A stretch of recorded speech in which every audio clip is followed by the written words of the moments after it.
Hello， 大家好，欢迎收看《一件军外套》，每周跟您军事外交 talk， 我是向正维。我们今天来到一个风光明媚的岛屿，叫关岛。关岛距离台湾呢，大概只有4个小时的航程，是距离台湾最近的美国领土。但我们来这边毕竟不是来出游的，来这边做什么呢？原来之前关岛举办了 REFORPAC 叫做部队重返太平洋的演练，到底有哪些精彩的画面？一起来看看。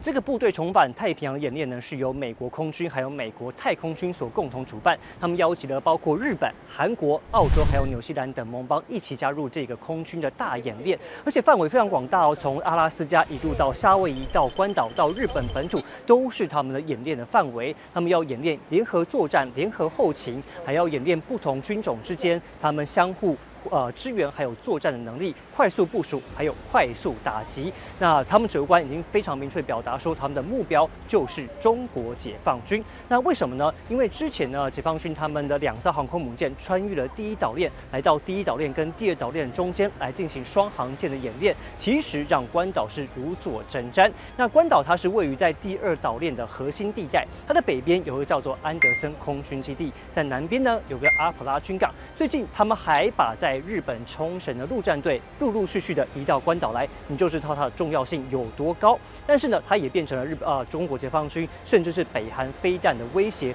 的第一个标靶。他们最近到底是做了哪些工作来进行相关的演练，还有保护他们整个岛屿上面居民的安全，还有当地居民到底怎么想？我们来跟他们的 PCIS， 也就是当地非常知名的智库来进行访谈，来听看他们怎么说。那我们今天非常荣幸的能够邀请到 PCIS 的 Chair， 就是主席 Mr. Robert Underwood 来跟我们对谈。Hello, Robert. Hello. Good morning. Have a day. Have a day. We are very honored to be here and to talk to you. And we have several questions for you. The first question is about REFORPAC. We know that's a very huge exercise. And could you tell me that what role does Guam play in this area, in this exercise, and what can be carried out from Guam? Well, there's a lot of planes. Of course, it's a whole Pacific regional exercise, but Guam is in many respects the linchpin of that, as well as Saipan. Because in the contemplation of U.S. military planners, they're forming a sort of a defense arc through the so-called second island chain. Yes. And in that, Guam plays an important role, probably the most vital role, yes. I certainly would say. And of course, that also involves the U.S. military trying to establish facilities in Yap and in Palau, who are also considered part of the second island chain. All of that is organized around the capacity to project air power. And not just naval power. So that's why the bases are primarily naval bases. There's some attention to port facilities and things for the Navy, but primarily it's about the projection of air power. And so that means that Guam is a noisier place. And some people don't like that noise, So admittedly, just in the past month, I've heard so many planes flying over my house, which I've never heard before. Oh, really? And different kinds of planes. And so they're involving different, of course, air forces from different countries. And in that capacity, it's also trying to establish a framework through which they're sharing some of that so-called burden of defense. And so, but overall, it really points out to me the significance and importance of Guam. And I think that the leadership of Guam and the people of Guam don't really fully appreciate the kind of power and influence they wield, they potentially could wield as a result of this vital role that they play. Yeah, just like you mentioned, because Guam plays so vital role in the second island chain. But according to some news report, you know that if China invades Taiwan, Guam may also be affected. So has the Guam government or people prepared for this scenario? No. I think psychologically they think that that we will be involved, and that somehow the U.S. military is telling us that they're planning an enhanced integrated air missile defense system, which will keep the island safe from incoming attacks. The logic of that is all tied to Taiwan, because the assumption, or at least the argument that's given, is that if the PRC invades Taiwan and tries to forcibly bring them into the PRC, then the U.S. will act, and then the Chinese will then attack the nearest U.S. facilities and the central part of the second island chain, which is us. In that sense, you know, Guam used to be known as the tip of the spear. But now I think we're the #1 target. So that's a different sense. And so I think the people of Guam are starting to wake up to that. I think people in Taiwan, of course, are very vulnerable, and they're taking steps to protect themselves. They're establishing shelters. I think in southern parts of Japan, they're building shelters. Nobody's building shelters here. They're offering Guam as a #1 target, and at the same time they're using the so-called defense of Guam as the basis for this $8 billion construction of an air missile defense system, but at the same time they're not doing anything to protect the civilians. It's that is very dispiriting as well. So that's really discouraging, disappointing. Sometimes you get enraged. You admit that sometimes you get angry about it. In conversations with other think tanks that do wargaming, in one conversation I had, they did 24 scenarios on what would happen if China invades Taiwan. And in those 24 scenarios, each one Guam is attacked. So 100% possibilities. Yeah, so there's, that appears to be #1. And yet the nature of the defense that's contemplated is mostly designed to protect the air assets of the United States, rather than designed to protect the actual people of Guam. So the missile defense system is to protect the U.S. military base only? Not to Well, protect no, civilians? they're saying it's going to protect all of us. But the reality is that air missile defense system is that if in fact it was impervious to incoming Chinese missiles, why do they need to build air bases somewhere else?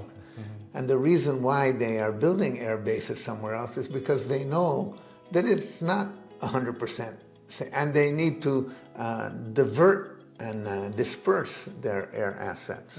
And then even in places with mature systems like that, air defense systems like Israel or the Ukraine, they're building shelters.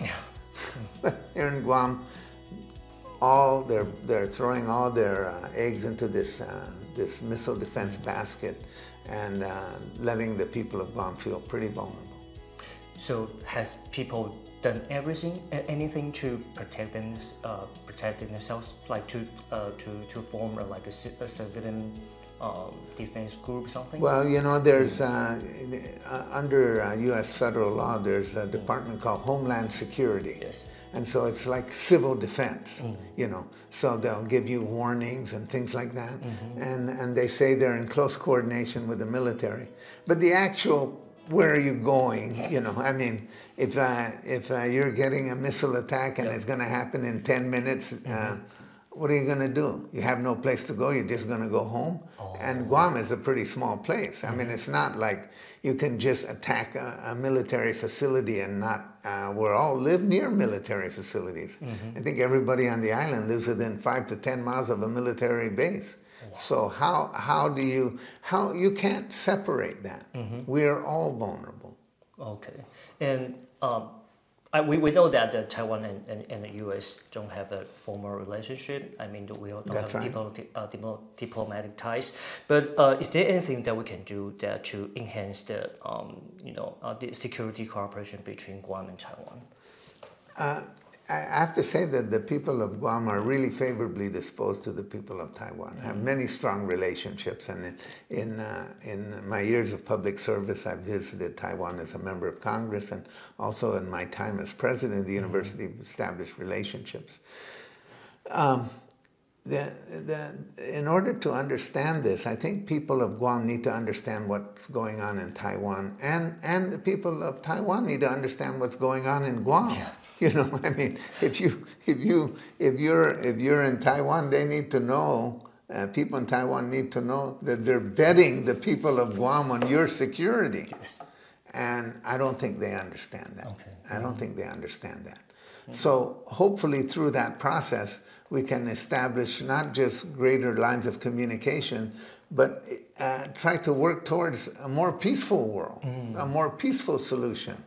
好，那刚刚很开心的能够跟 Untitled 对谈之后，我们接下来要跟他们的 co-chair， 他们的共同主席 Mr. Kenneth Cooper 来进行我们下一轮的访问。Hello, Mr. Cooper。你好。Oh, you can speak in Mandarin. 一点，很高兴认识你。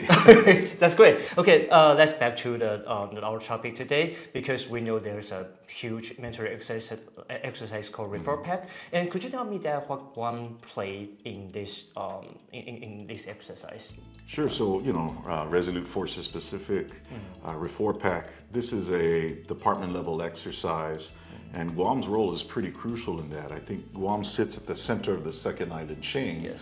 Right? And really what this exercise is about is how to project air power in a dynamic environment, right? And how to work with joint force allies and partners, U.S. allies and partners, on something they call interoperability, right? So how can they work together and sort of, essentially Guam is being used for the contingency of war rehearsal. So do you see more like bombers presence recently?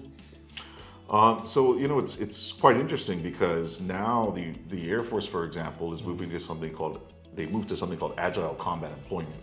So there used to be something called continuous bomber presence, where there always be bombers here. Now it's more, the goal of the United States in today's geopolitical environment is to be strategically predictable, but tactically unpredictable, if you want to say it like that. Yeah. Okay, because according to news, China might attack Guam when it faces Taiwan. So, in your opinion, has Guam prepared for this scenario? I think we need to do a lot more. Unlike Taiwan and certain islands in Japan, yes. There's a lack of civilian infrastructure for protection in the case of a conflict. And so for me, as goes Taiwan, so goes Guam. So I think Guam and Taiwan are very much linked together in regards to war and kinetic conflict. We need to be talking to each other more. Can we talk more about the vital role Guam played in the second island chain? Because not only the Air Force Base and Naval Base, we all know that the U.S. is moving the Marines from Okinawa to Guam. Right. So how Guam can become even more vital role here? Yeah, I think there's a lot of that going on, right? So of course, in addition, they opened up Camp Lost, right? It's the newest Marine Corps base to be activated. But in addition to that, there are also agreements, right? So for example, they want to have the Singaporean military bed down some of F-15s here in Guam. That's one example. But then what you also see surrounding Guam, right, is as Guam is central and center of the second island chain, you see that the United States is also making plans for other islands in Micronesia, right? So they're revitalizing airfields they used during World War II in the island of Tinian, right? They're in the country of Palau, for example, there's a TACMOR over the horizon radar system that they're building. There are also plans to expand and elevate the main harbor over there in Palau. And then of course there are similar projects that they want to do in Yap in the Federated States of Micronesia. And so it's not just Guam, but we're seeing the US affiliated Micronesia largely being used as preparatory sites in the case of kinetic conflict with China. Thank you so much, Mr. Cooper. We learned a lot from you, and thank you again for being on our show. 谢谢。 Thank you so much. 好，以上就是这集的一件军外套，希望对大家都有帮助，也对第二岛链的重要性有更多的了解。有任何疑问呢，欢迎在我们节目下方留言来告诉我们你的想法，也欢迎帮我们订阅、分享跟按赞。那我们就下一集再见喽，拜拜。